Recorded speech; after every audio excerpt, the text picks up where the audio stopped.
Grafted grapevine propagation makes up around 95% of Riversun Nursery's business. When the global financial crisis, or GFC, hit in 2008, it had a devastating effect on the New Zealand wine industry, and Riversun downsized from 60 permanent staff to just 9. But when PSA arrived in New Zealand in 2010, Riversun had to rehire staff as it took on the challenge to become the first nursery in the world to propagate Bounty 71 kiwifruit rootstock. This was made possible as a result of decades of experience in plant importation, quarantine and certified production methods by Riversun's founder, Jeff Thorpe. Started 32 years ago now, and started off originally doing kiwifruit propagation, avocados, grapes became one of our crops. To the point where, pre the GFC, we were a very large-scale propagator of grafted grapevines, doing up to 5 million grafts a season. These days, grapes is back full noise, so we're very busy with grapevine propagation. But I've been working to diversify the company for about the last decade, so hence our return to kiwifruit propagation, persimmons, avocados. Interesting talking to growers in the Bay of Plenty now. They're starting to see PSA as just another disease to manage. When it first came along in November 2010, it was very, very frightening. No other kiwifruit industry in the world had managed to grapple and successfully grapple with the arrival of PSA. They've been devastating in Italy, in France, across Europe. So yeah, when it first arrived, remember we're still in the GFC, and so it was very, very frightening for growers. People were trying to figure out where to from here. Was there life beyond PSA? The brave, the guys who believed in the future, went out there, looked at new rootstocks, looked at new varieties. Zespri has been very proactive. And as I say, I think the response of the New Zealand kiwifruit industry has been nothing short of remarkable. So here we are today. We are busy propagating kiwifruit vines for guys who are planting new ground here in Gisborne, new orchards over in the Bay of Plenty, and also replanting orchards which are planted on 16A own roots. So here we're propagating Bounty 71 cuttings. Bounty 71 was a new rootstock initially discovered by Plant and Food as part of their plant breeding program for Zespri. And when they first saw it, they saw it had real potential as a rootstock.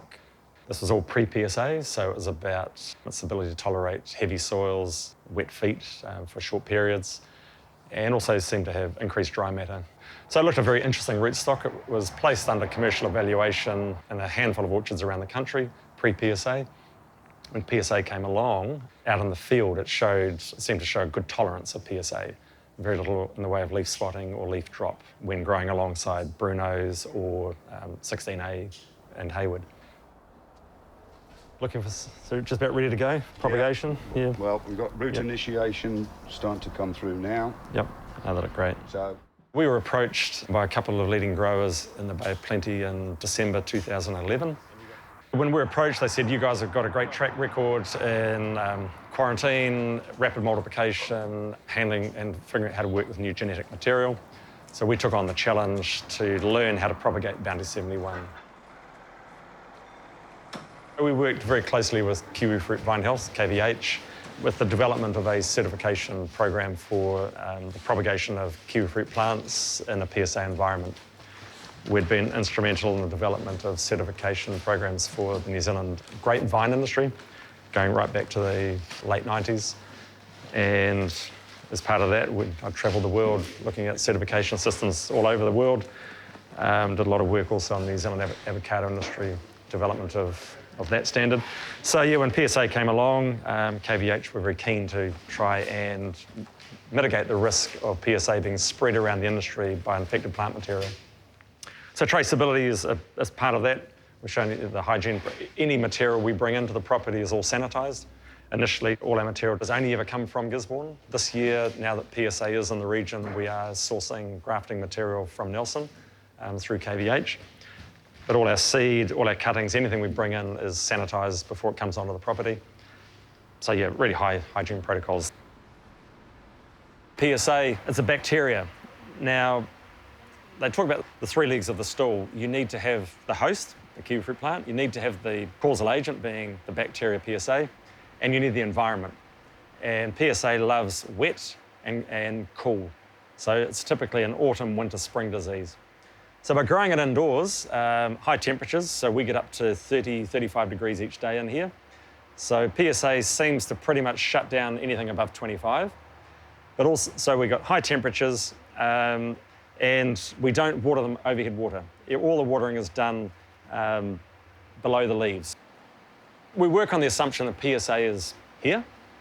Firstly, our job's to stop it being here, but we act as though it is here. These are the Bounty 71 plants. They get a 7 to 10 day spray program with copper. So copper's to stop it growing and take away the environment by not overhead watering and keeping high temperature. So all our propagation of kiwifruit is all done indoors, whereas historically the industry was always field grown. Here we are at the end of the process. This is Bounty 71. We've grown them up 8 foot high to fill the pot with roots. We've then come along and grafted. And we get the graft away, grown them up, tip them out at about the top of the bamboo, and get them ready for dispatch. So packed up, ready to go. And behind us here we have same thing, G3, but this time grafted on Bruno rootstocks.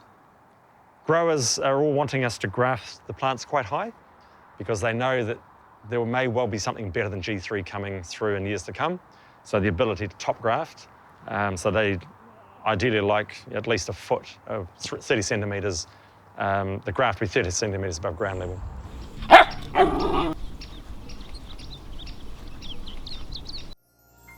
This program was made with funding from New Zealand On Air.